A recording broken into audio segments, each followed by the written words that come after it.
All right, sports fans, we're back off the cuff with our second episode of the day.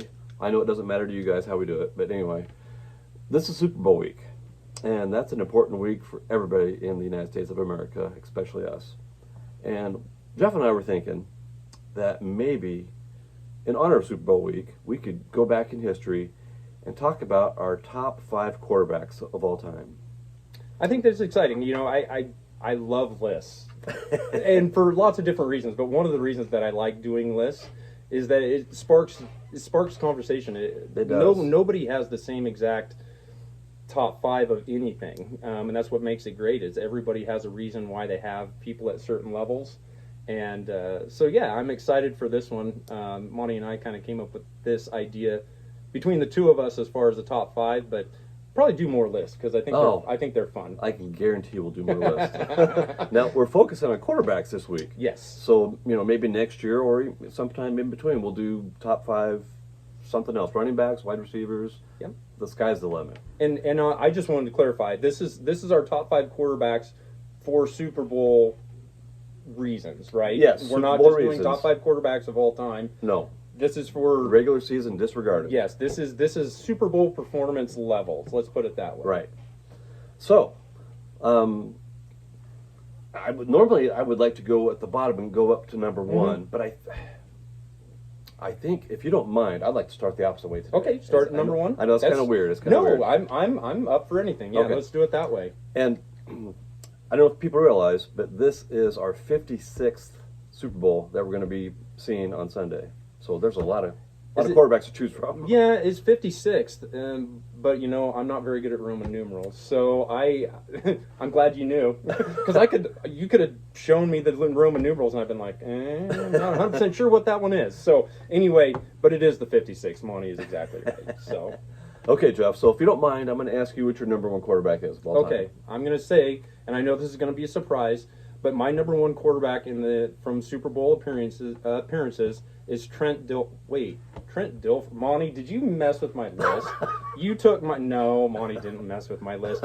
Yes. Who's Trent Dilfer anyway? Trent Dilfer did make an appearance. So did Brad Johnson, but I don't think they're on either one of our lists. My number 1 is an obvious one for me. Just retired.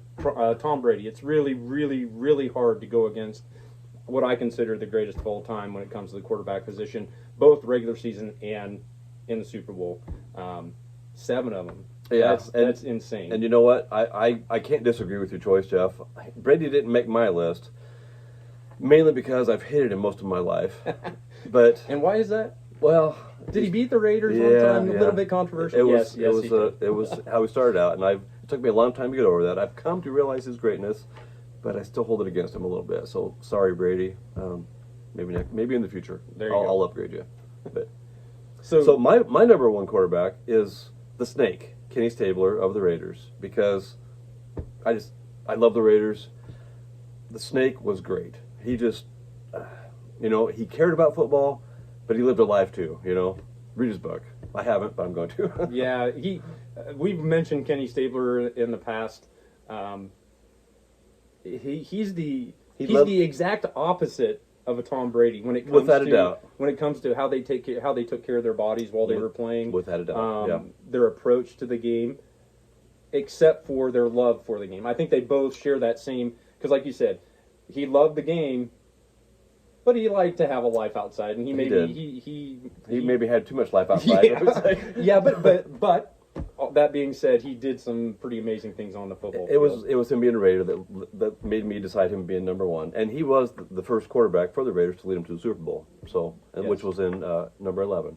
Number 11. Number 11. Wow. Yeah. 45 years ago. Quite a while. And the Snake's no longer with us. Rest his soul. But yeah. Maybe his lifestyle choices kind of led to it. I think not you're right. to begrudge a man, rest in peace, but but sometimes that has a little bit to do with it. Yeah, it sure did. Anyway, my number 2. This is no surprise if you've been following us even just for the short period that we've been doing this. Got to go with Joe Montana. Prior to Brady, he was the pinnacle to me of Super Bowl quarterbacks. 4-0 in the Super Bowl. dominating performances a lot of times. Yeah. I also understand he had a crazy good supporting cast. He did, and he had a great coach. He had all the things you need to be a good Super Bowl quarterback. Yep. You know. Yep. And I think that if we're talking about Super Bowl and we're talking about then comparing it to the regular season, when he was in his later years and playing for the Chiefs, he was good but not great. Right. But man, in those Super Bowls, he was great. And Joe also made my number 2 on my list, so I agree 100% with Jeff. Do you have a favorite Joe Montana moment in the Super Bowl? In any of them? Was the Super Bowl where he threw the one to Clark in the back of the end zone? I'd have to say that's that my would favorite. be mine. He beat the Bengals in that game, if I'm not mistaken. Yeah, and the thing about it is that a couple of reasons. Number one, he's dancing around back in the backfield. Looks like he's got nowhere to go with it. Throws it. When it leaves his hand and is flying through the air, I think there's no way anybody's catching that. That was a high ball. And then out of nowhere, Clark comes in, catches it on his fingertips, gets the feet down. That was quite a moment for sure. It was. That was cool. I still remember that. So, all right. So number 3. Number 3. This is a guy that's a character for me that I'm not a real big fan of him. I think he's off the wall. I like him much better as a quarterback than I do as an announcer, and that's Terry Bradshaw. His run with the Steelers in the late 70s. He also won 4 Super Bowls. Also had a lot of talent beside him. The defense was stellar. It was excellent. But it goes to almost any. And I shouldn't say it goes to almost any because I just listed Trent Dilfer and Brad Johnson. I wouldn't consider either of those great quarterbacks, but in the same sense, they were good enough to keep things where they needed, to not make mistakes. They were more game managers. Bradshaw was one that could make a throw when you needed him to make a throw. He was like a high school javelin champion, if I remember right. Yeah, had quite an arm. Yeah. So that's why I listed him. He also has 4 Super Bowl championships, but I think he deserves to be listed in the top 5. And he's not one that made my list, but I would support having Bradshaw in the top 5 for sure. My number 3 is one that came back a long time ago, and that was Joe Namath. And I picked Joe because I loved the way he approached his Super Bowl. His Jets were like 16-point underdogs, and he was going out telling everybody they're going to win the game. Yep. And then what'd they do? They went out and won the game. Yep. No lack of confidence. How can you not like that? Yeah. So Joe's always been one of my favorite quarterbacks. And Joe is on my list, but later on. Let's put it that way. He and for many of the same reasons. He approached that whole situation like, you should be asking me why we're going to win, not questioning us how we should be. Yeah, why should we even be here? Right. It was like, no, we're going to win this game. So, yep. So. And you know what, Jeff? I just realized something. I'm kind of embarrassed of this. 2 of my top 3 quarterbacks went to college at the same college. Oh no. Alabama. True. That's not by design, folks. That's just what happened. So, true. Yeah. But you know what? Alabama back under Bear Bryant was a little different beast than under Nick Saban. They weren't quite as despised then. Yeah, maybe a little bit. I mean, they weren't liked, but they weren't despised. No. So anyway, all right, number 4. Okay, what do you got? My number 4, and I'm looking at Monty's notes, and we're going to agree again. Which my. Yeah, I know. This is where we really differentiate between good regular season quarterbacks and people that made plays during the Super Bowl. And number 4 for me is Eli Manning. I have him above Peyton. I love Peyton. Peyton's one of my all-time favorite players. Peyton's great. But in the Super Bowl, they have the same number of Super Bowl wins. They both have 2 Super Bowl wins. But Eli Manning had a knack, and he beat Tom Brady twice on that one with the catch against the head. That's unforgettable. That's why I chose Eli Manning for that. Yeah, that one right there. Crazy. Just crazy. I love that play. That was so good. I don't know if you remember that one Super Bowl when they were winning and they drove down the field and they tried not to score. They were close in the end zone, but Belichick wanted Brady to have another opportunity to get the ball, so they all just kind of parted. Mm-hmm. And the running back for the Giants tried to stop, and he couldn't, and he ended up going in the end zone. Brady got a chance, didn't Still score. couldn't do it. Still couldn't do it. But anyway, that's Eli Manning's number 4. Those are some good Giant teams. Love that. Yeah, I had the same pick for number 4 as Eli Manning. So how about that? Yeah, nothing wrong with that. And my number 5, like I said, is Joe Namath.